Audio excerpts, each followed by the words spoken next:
your boy Luke, back for another Draftkings Showdown video, this time for our Thursday night football matchup between the New York Jets and the Indianapolis Colts, which might not be the best matchup on paper, but we've still got some big GPPs out there to try and take down, some cash contests as well. So what we'll do in this video is we'll go through all of our favorite stud options for each team, we'll talk about our favorite value picks, and of course, wrap it up with our favorite selections for the captain slot. So overall, going to give you everything you guys need to know for this single game slate. And of course, we're going to go through the injuries. We're going to go through the total, over, under, all of that fun stuff, and how we expect that to play out on the slate. So without any more delay, let's hop right into it. First off with our injury report here for Thursday night. For the injury report on the Jets, one major injury to talk about, that of course being Zach Wilson, who will not be playing this week. He's expected to start practicing next week, but will not be making it out there for Thursday night. We also have Tevin Coleman and Corey Davis, both questionable. Both are expected to be game time decisions as of right now. Neither practiced Monday. On the Colts side of things, we have T.Y. Hilton, who has already been rolled out. He has a concussion. Paris Campbell, wide receiver, will also remain on the IR. The only semblance of hope for them is that Desmond Patton at wide receiver could be activated from the IR. We do not know for sure yet. He was designated to return a little bit over a week ago, so might be able to see him on Thursday night. In terms of a game script, we have a relatively low-scoring game here, 46.5 point over-under, with the Colts favored by 10.5 points. So not only do we have a relatively low-scoring game, also a game that's expected to be a blowout, which I do agree with. I do think the Colts are going to handedly beat the Jets here, but I'm not necessarily sure. It's in a really slow-scoring game. I have the total here a lot closer to something like 35, even 40 points for the Colts, closer to 25, maybe 30 points for the Jets. The Jets looked very good on offense last week. In fact, taking Zach Wilson out of that offense actually improved them quite a bit. They started moving the ball downfield with a lot more efficiency. They also started running the ball with a lot more efficiency as well. So overall, I do expect the offense to be a little bit better than what Vegas thinks, but still definitely siding towards the Colts side of things. I mean, the offense just has a lot more playmakers, obviously a lot less injuries to deal with, and a better O-line. So advantages across the board. But let's go ahead and start off with the Jets for our stud options. At number 3, we have Michael Carter at $8,600. Pretty much everyone on this slate is just a little bit overpriced. I was joking with some of the guys in the Discord earlier talking about how even the value plays are like $2,000, $3,000 too expensive. So to see Michael Carter $8,600, we're just going to have to get over that price tag. On a comparative basis for the rest of the players on this single game slate, that is a good price tag. It's just under 2x value.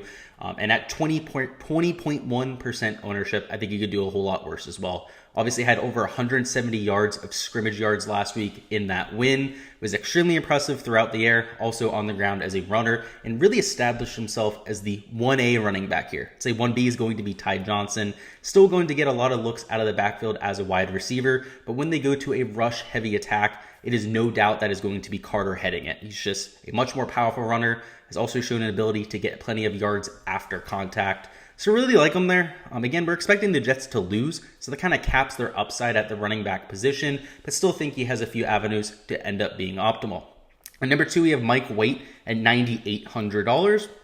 Going to be owned this week. I mean, last week would have been the week to get all over him. I mean, obviously was low owned, ended up having over 400 passing yards. And while that is extremely far-fetched to be replicated this time around, I do think he at least sees some success. This Colts defense is decimated by injuries. They have injuries at every level of that defense. They've also been underperforming to this point of the year. Last year, they were an absolute turnover machine. They were holding teams to less than 22 points per game. This year, they're letting about 26 points per game, still generating plenty of turnovers, but Mike White should at the very least be able to get plenty of yardage in this game. I'm not necessarily saying he's going to go through 3-4 touchdowns or anything like that, but upwards of 250 passing yards is what I expect. So at $9,800, it's a relatively good price tag right there. In terms of point per dollar, he is one of the better plays on the slate along with Michael Carter. But at number 1, the only real guy on the Jets that's priced appropriately is going to be Jamison Crowder at $7,800. Like I mentioned before, Corey Davis is highly questionable. He was doubtful for last week's affair, and if he ends up missing this game as well, Crowder is going to be a great play. Crowder got 11 targets last week, at the Bengals. Ended up being a huge part of their success there. And while he didn't put up massive numbers, was targeted on third down a whole lot, really made a lot of key catches to keep the chains moving. So 25.5% ownership, I think that's more than fair. I have him projected for 16.4 points, but it really comes down to the price point here. He's actually priced adequately, unlike pretty much everyone else on the slate. And with PPR upside, that will only get boosted if Corey Davis ends up sitting. Definitely somebody I'll be considering for the slate. Now for the Colts side of things, first off, we have Carson Wentz at $10,800. A little bit lower owned than he should be on the slate. A lot of people are trying to jam in Michael Pittman and Jonathan Taylor, which we'll get to here in a second, which makes him a little bit more interesting than he would have been in the past. Obviously, with that kind of price tag, needs to go out there, get you 18 plus fantasy points or something like that to end up paying off. But have projected for 19 fantasy points right now, so more often than not is going to hit that mark. In terms of a matchup, this Jets team has been a little bit better than most have given them credit for. Haven't let up a ton of fantasy production to opposing quarterbacks, but a little bit of a deeper dive into that production shows that it's partially due to game script, right? Teams are getting ahead on the Jets early and often and are turning to the run. They're not using the passing offense quite as much. So that's why you see some of the passing numbers a little bit down against the Jets. I do expect Carson Wentz to go out there, have success when he goes to the pass. And number two, because of that success, Michael Pittman Jr. should have a good day here. He's $10,200, but even more importantly, T.Y. Hilton is out. And the one game that T.Y. Hilton was back, when he was healthy, Pittman saw over a 16% drop in usage. So almost all of the usage that T.Y. Hilton was getting is now being funneled to Michael Pittman Jr. And now that Hilton is out once again, I do expect him to return to the same usage that we've seen for most of this year. And last week, that usage was prolific. He had 11 catches.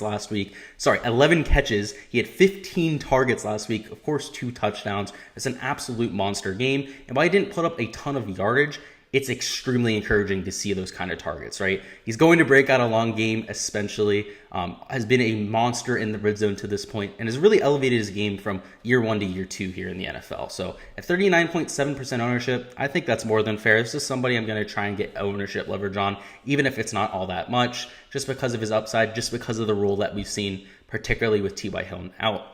And now for our number one stud option. And this is our number one stud option on the entire slate, not just for this team. He's projected for 20.5 points. And of course, that's Jonathan Taylor at $11,600.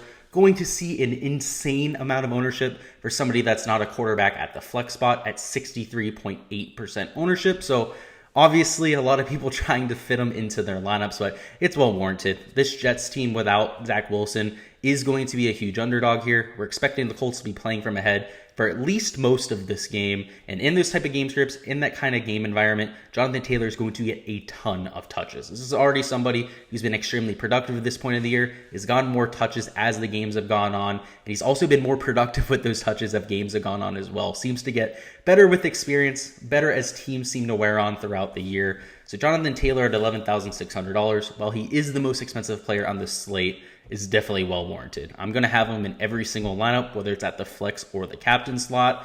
And again, the only player to crack the 20-point projection mark there.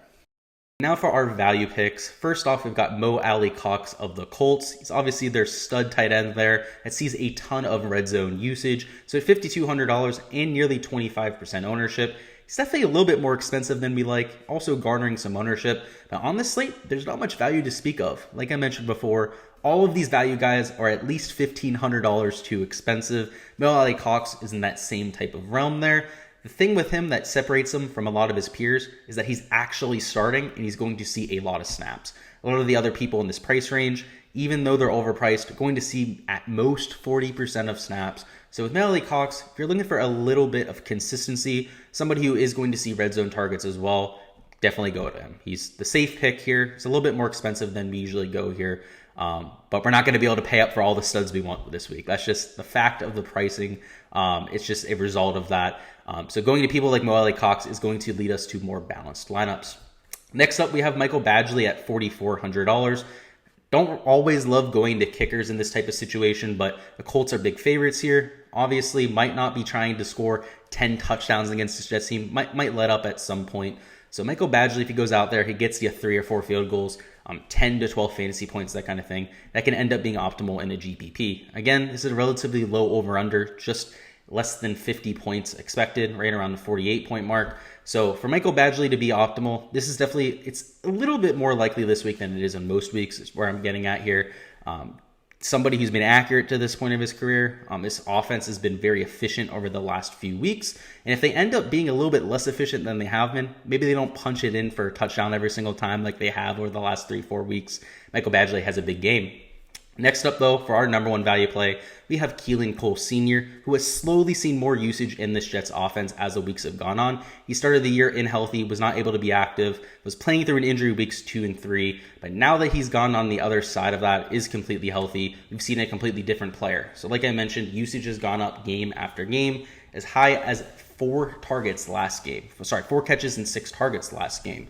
So an expected flex ownership at just 11.2%. Not a lot of people are going there. I mean, he's not a sexy pick by any means, but is at least going to be playing about 55% of snaps in this game. Also projected as of right now for 5.5 targets. So at $2,400, those aren't going to break the slate by any means, but if he goes out there, he gets you 3-4 catches, that kind of thing. That's going to be more than enough to pay off this price tag. So that's why I like him there at number one. Definitely gives you enough flexibility to at least fit in perhaps one more stud option.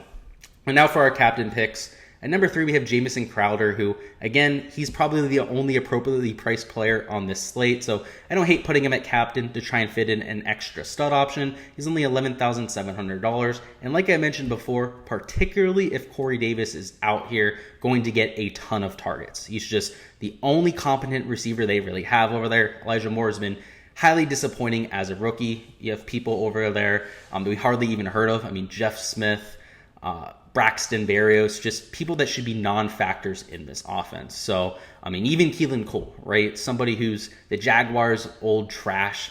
I guess the Jets' new treasure these days. But Jamison Crowder, clearly the best option on this offense, particularly if Corey Davis sits. So at $11,700, I'll definitely have him in a few lineups at captain. But somebody I'll have a lot more of, Michael Pittman Jr., somebody I have a lot more confidence in at $15,300. Again, this guy's been a key cog of the offense, particularly when T.Y. Hilton is not in there. So even though he's a little bit more expensive than Jamison Crowder, it's giving you a little bit more consistency at the captain slot, also a higher median projection.